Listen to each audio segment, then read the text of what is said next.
सासू माँ बदल गई। कहानी उस घर की है जहाँ बहू और बेटी को एक माना जाता था, लेकिन फिर अरे शिखा बेटा, तू रसोई में क्यों घुसी रहती है? जा, रोटी मैं बना लूंगी। नहीं नहीं माँ जी, आप बैठिए, बस सारा खाना बन ही गया है। श्वेता को बोल देती हूँ, वो खाना लगा देगी सबका। सॉरी भाभी, मेरे पास वक्त नहीं है। माँ, मुझे पैसे देना, पार्लर जाना है। हाँ हाँ चली जाना, भाभी को भी ले जाना। वो भी जाने को बोल रही थी पार्लर, पर पहले ना मदद कर दे उसके खाना लगाने में। देख माँ, वो बहू है, उसे बहू रहने देना, इतना सर पर मत चढ़ा भाभी को। श्वेता, ज्यादा मत बोला कर। बहू और बेटी में कोई फर्क नहीं होता है। जा जाकर काम कर। ननद को माँ का भाभी से इस तरह प्यार करना बिल्कुल अच्छा नहीं लगता। वो बार बार किसी न किसी तरह माँ को भाभी के खिलाफ भड़काती रहती, लेकिन कोई फायदा ना होता। एक रोज, अरे बेटे किशन, जा बहू को कहीं घुमा कर ला, सारा दिन घर में काम करती रहती है। हाँ हाँ माँ, हम लोग जा रहे हैं ना गोवा। अच्छा जी, भाभी ने तो हमें बताया भी नहीं। वैसे तो सारी पंचायत करती है, ये गोवा वाली बात क्यों छुपा गई हमसे? अरे क्योंकि उसे खुद नहीं पता था बहन। मुझे टिकट सस्ती मिल रही थी तो मैंने बुक कर दिया। हाँ शिखा, पैकिंग कर ले, संडे हम जा रहे हैं गोवा। दोपहर में शिखा पैकिंग कर रही थी कि सास आ जाती है।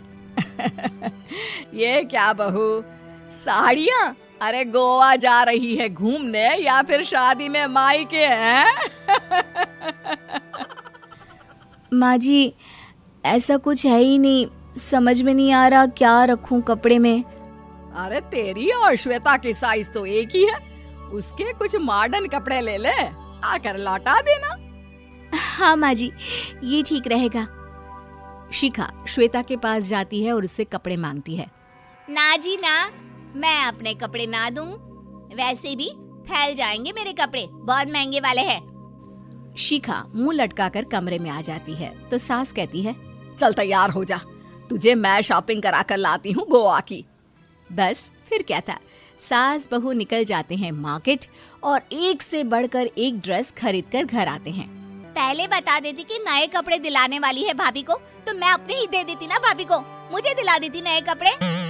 देख श्वेता, परिवार का मतलब सबके साथ रहना होता है, ना कि सिर्फ अपना सोचना। वैसे भी तुझे अच्छे संस्कार सीखने चाहिए। और रही बात कपड़ों की, तो शिखा, आज से घर पर भी तू मॉडर्न कपड़े ही पहनेगी। कोई जरूरत नहीं है ये साड़ी वाड़ी लपेटने की। अब क्या था, घर पर श्वेता और शिखा एक जैसे रहते।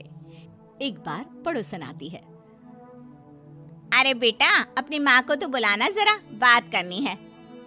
शिखा सास को बताती है और रसोई में चली जाती है। ये आपकी बेटी बहुत बड़ी हो गई है, इसके लिए एक रिश्ता है, कहो तो बता दूं। ये बेटी नहीं बहू है, घर में सब एक जैसा ही रहता है। वैसे मेरी बेटी भी बड़ी हो गई है, कोई रिश्ता हो तो जरूर बताना। पड़ोसन रिश्ता लेकर उन लोगों के घर आती है। तब श्वेता की होने वाली सास कहती है, तो ये घर है, कितने मंजिल का है? और ये बहू ने आपकी क्या पहन रखा है, जीन्स टॉप? अरे भाई, साड़ी वाड़ी नहीं है क्या इसके पास? देखिए, सर्दी है तो साड़ी में बहू कैसे मैनेज करती, वैसे पहनती है साड़ी भी। देखिए, हम लोग ठहरे पैसे वाले लोग, कोई कमी नहीं है हम लोगों के पास पैसों की, बहुत पैसे हैं, जमीन, नौकर चाकर, कार, सब कुछ है, लेकिन घर में संस्कारी बहू चाहिए। समझ रही हैं ना आप? सास कुछ कहती कि श्वेता बोल पड़ती है, हाय रे, नौकर चाकर से लेकर जमीन, कार, पैसा, हाँ हाँ, मुझे रिश्ता मंजूर है, मंजूर है मुझे। अरे रुक जा श्वेता, मैं बात कर रही हूँ ना। देखिए, हम लोगों के घर इतनी आजादी नहीं मिलेगी। अरे हाँ कर देना माँ, हाँ कर दे जल्दी से। सास क्या करती, बेटी की शादी ऐसे घर में कर देती है जहाँ ना उनके विचार मिलते हैं और ना ही आचार। शादी के बाद एक रोज फोन पर, श्वेता बेटा, एक बार घर आ जा, बहुत दिल करता है तुझे देखने का। माँ, वो घर पर बहुत काम होता है, कैसे आऊँ? बड़ा घर है, लेकिन आने जाने वालों की लाइन ही लगी रहती है। बेटा मैं तो जानती थी उस घर का हाल, लेकिन तू ही नहीं मान रही थी। माँ देख, हर घर का यही हाल है।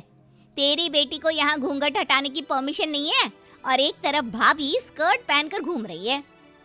बेटा मुझे क्या पता था कि मेरी बेटी को ससुराल के नाम पर पिंजरा मिल जाएगा। अच्छा माँ, फोन रखती हूँ, सास को गर्मा गर्म रोटी खिलानी है। तुम लोगों की तरह नहीं कि एक रोटी बनाओ, एक सब्जी बनाओ, फिर सारा दिन फ्री होकर घूमो। सास फोन तो रख देती है, लेकिन सोच में पड़ जाती है कि एक तरफ बेटी जिसे कोई आजादी नहीं, वहीं दूसरी तरफ बहू जिसे देखकर लगता ही नहीं कि उसकी शादी भी हुई है। अगले रोज। शिखा, अरे ओ शिखा। हाँ माँ, क्या हुआ? कुछ चाहिए आपको? मैं जिम जा रही थी। जिम के कपड़ों में बहू को देखकर सास को घूंघट में अपनी बेटी का ख्याल आता है। देख बहू, घर में बहू की तरह रहा कर। इतने टाइट कपड़े पहनकर जिम जाना पसंद नहीं मुझे। जा जाकर रोटी बना। रोटी? माँ अभी तो शाम के 6 बजे हैं, इस वक्त रोटी? अब क्या मेरे खाने पीने पर भी पहरा है? अरे जब मर्जी तब मैं अपने घर में खा भी नहीं सकती क्या? बहू को अजीब लगता है। वो समझ नहीं पाती कि जो सास कल तक इतनी सपोर्टिव थी, उन्हें अचानक से क्या हो गया।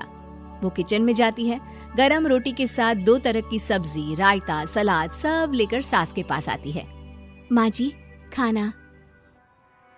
इतना सारा खाना? राक्षस समझा है क्या मुझे?